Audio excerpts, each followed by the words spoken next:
பாக்குற மூட்டை தூக்கும் மாமோய் அழகு மான தூக்கலாமா மாமன் வீரம் என்ன அதத்தான் நானும் பார்க்கலாமா சங்கதியெல்லாம் தெரிஞ்சும் ஏயா சொதப்புற இப்படி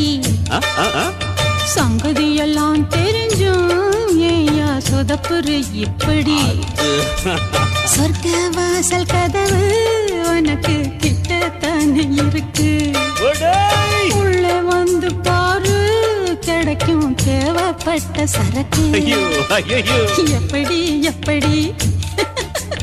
அப்படி அப்படி ஏய் எப்படி எப்படி அது அப்படி அப்படி